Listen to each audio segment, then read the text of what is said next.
Alright, fellow Slayers, time for the second episode of the day, which is Passion.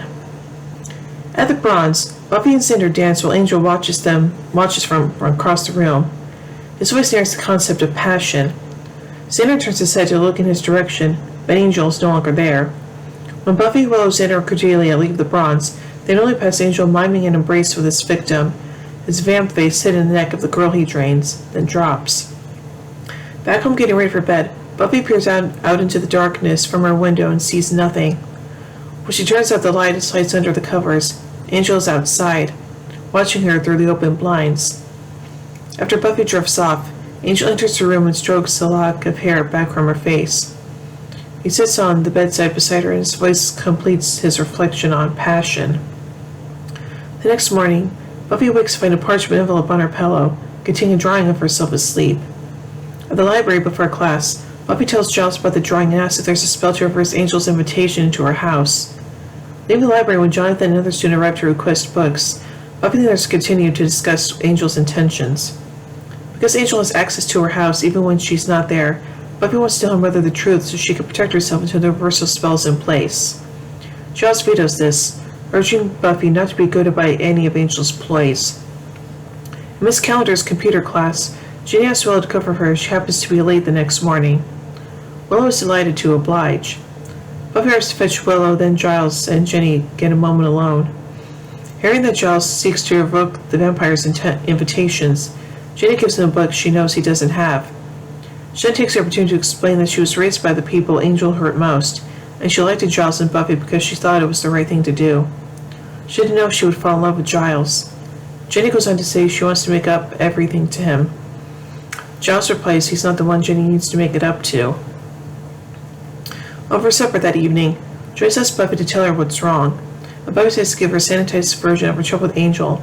Rowan says, "Don't tell me, he's changed. He's not the same guy you fell for," and Buffy agrees. Buffy further explains that she'll talk to Angel if he shows up, but that Joyce should invite him in the house. Later that night, Willow talks on the phone to Buffy as she gets ready for bed.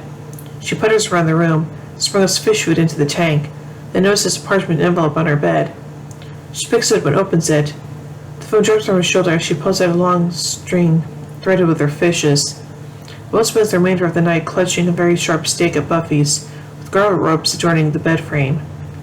Buffy tells Willow she can't stop wanting to turn to Angel whenever there's a crisis acknowledges this angel is completely different from what she knew. Willow replies, "Well, sort of, except you're still the only thing he thinks about." Early that morning at the factory lair, Jill brings Spike a puppy to eat. Sat in his wheelchair, Spike objects to being treated like a child. Angel arrives and teases Spike, making him jealous with Drusilla. She then has a vision of an old enemy seeking help to destroy their happy home.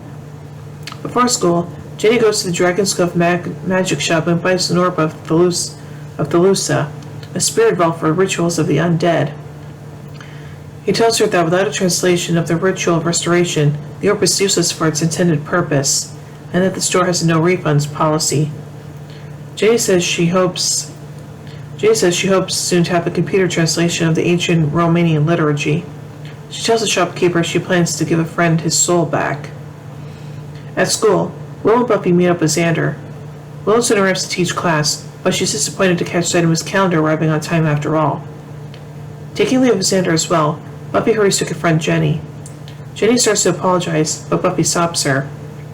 Explaining that she doesn't want him to be lonely, Buffy tells Jenny that Giles misses her. Buffy rushes and finds Giles passing out flyers in the lounge area. Cordelia joins them. Both girls are relieved to hear that he has found a simple spell with common ingredients that will revoke a vampire's invitation to anywhere it is performed. After school, Buffy and Cordelia help perform the protection spell in Willow's room. They find another parchment envelope on Willow's bed, with a drawing of Joyce asleep. At the Summers residence, Joyce pulls into the driveway to find Angel waiting for her in the front yard. He tells her he can't forget Buffy, and Joyce has to talk to her for him, and he can't live without her. As Joyce tries to get her key in the front door, Angel adds, "I've been able to sleep since the night we made love." As Buffy's mother stares up at him, the door opens and she rushes inside. Angel starts to follow but pulls up short, unable to cross the threshold. Buffy will appear at the stairs, Willow chanting the final words of the reversal spell. Buffy says, "Sorry, Angel, change the locks." before closing the door again. When Giles finds Jenny staying late at the school, she quickly clears her computer screen before he can see her special project. She tells him what Buffy said to her earlier that day, and Giles seems Buffy a meddlesome girl. When Jenny explains that she needs to work a little while longer, that she may have good news, Giles invites her over to his place after she's finished. After sunset, Drusilla, still carrying the puppy, pays a visit to the shopkeeper to ask what he and the mean teacher talked about. Jenny keeps working to translate the ritual's text into English. At last, she has success and quickly saves the program to disk, then prints it out. Having ejected and set the backup disk aside, Jenny moves her chair so she can scan the printout. She jumps to see Angel sitting in the dark at the back of her classroom. Angel approaches her desk and picks up the orb of Lucilla, ruminates a bit about its purpose, and pitches it against the chalkboard, smashing it. Musing about the next advances in technology over the past 2.5 centuries, Angel pulls her computer, crashing into the floor. Then rips the ritual restoration printout from the printer, tears it in two, and burns to pieces in the small electrical fire on the floor. Finding the door behind her desk locked, Jane tries to dart past Angel to the room's other door, but he catches her and throws her through it. She scrambles and runs. Jane searches for a way out, finds all the doors in this wing locked. She flees down while Angel lopes after her. Jane slams the door in his face, then rams him with a cleaning cart. Reaching the floor above, Jane looks for her pursuer behind her, which runs in Angel's grasp. Chuckling, he holds her head and tells her, "Sorry, Jenny, this is where you get off." Angel snaps Jenny's neck. Aww. At the Summers residence, Giles stops by a good spell book to protect his own apartment and learns from Willow that Buffy is upstairs with her mom, discussing news that Angel and Buffy have slept together. Giles wonders if he should intervene on Buffy's behalf. Willow says, "Sure, like what would you say?" As Giles thinks for a second, Willow opens the front door for him and he takes his leave. In Buffy's room, Joyce is trying to figure out what is going on with her daughter and this too-old, obviously not very stable Angel. Buffy confirms to her mom that Angel was their first. Joyce reassures Buffy that she loves her more than anything in the world. Giles arrives at his apartment to see one red rose on the front door and strains of opera music from inside. Opening the door, he finds an ice bucket on the desk, complete with champagne and a folded piece of parchment paper bearing one word: upstairs. Smiling and carrying the champagne, Giles follows the path of candles and roses to the top of the stairs. At his first glimpse of Jane's corpse on the bed, the bottle of champagne smashes to the floor. Giles waits outside until the police officer, finding the coroner's people wheeling a laden stretcher, asks him to come in for questioning. Giles complies, but asks to make a phone call first. Angel lurks outside Buffy's house, his voice continuing to talk about passion. As the phone rings, Angel watches the Slayers and sinks to the floor. He watches Will take the phone, listen, and burst into sobs. Smiling, Angel slips back into the night. Having missed Giles at the police station, Xander and Cordelia drive to Buffy's house, where Buffy and Willow wait outside for them. Worried, the four of them drive to Giles' apartment.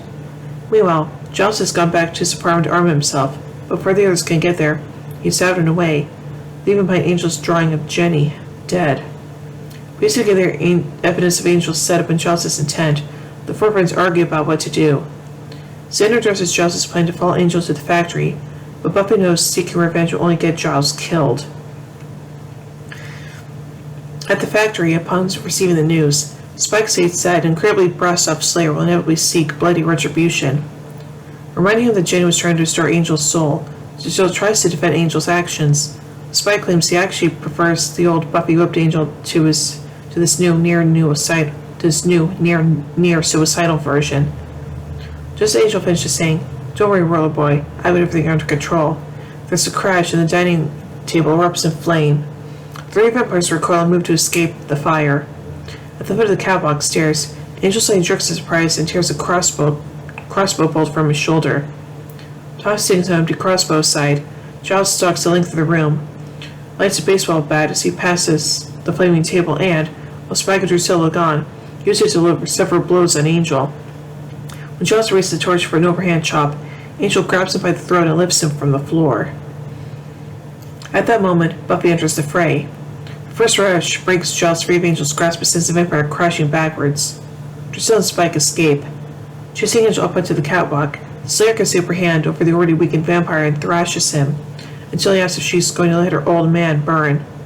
Buffy looks and notices the unconscious Giles surrounded by flames. As Angel boosts over the rail, makes his own escape. Buffy jumps down, brings Sir Walter to, and half carries him from the building. Outside, Giles shouts, "Why did you come here? This wasn't your fight." Buffy punches him in the face, shouting, "Are you trying to get yourself killed?" Buffy follows him down to kneel on the ground and hugs him, both crying. She tells him, "You can't leave me. I can't do this alone." Later that night, as Angel's voice concludes his reflection on passion, Giles comes home and removes the crime scene tape from the door. That day, Giles and Buffy stand beside a new grave. The headstone reads, Jennifer Callender.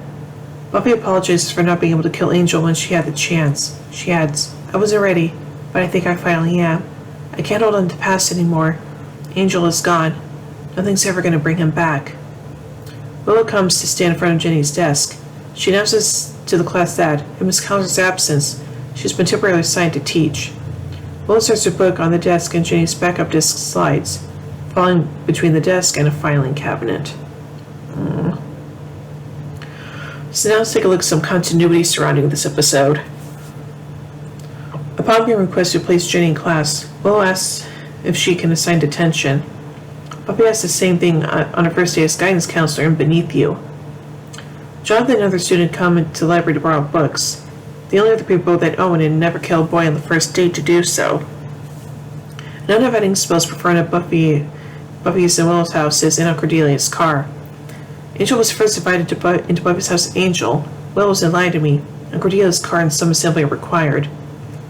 Buffy will invite Angel back into her house in Lover's Walk. Willow mentions that every Christmas, she goes over to Xander's house to watch the Cherry Bar Christmas special, and Xander dances the Snoopy dance. In the replacement, Xander will do this dance to prove his identity. Buffy also gives Giles the materials he needs to perform the uninviting spell at his place. Giles was never shown inviting Angel into his apartment in the first place. Giles simply mentioning they'd done so previously. Angel will be re-invited in the episode Amends.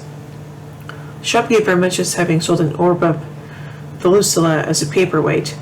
In Becoming Part 1, it's revealed that Giles has been using his orb as such. The floppy disk containing the ritual restoration will not be discovered by the Scoobies until Becoming Part 1. Jenny wonders how Angel got into her classroom, and he quotes the school's sign in Latin, which roughly translates to, "All enter ye who seek knowledge." Vampires do not need invitations into public places like schools, as seen in Prophecy Girl and School Hard.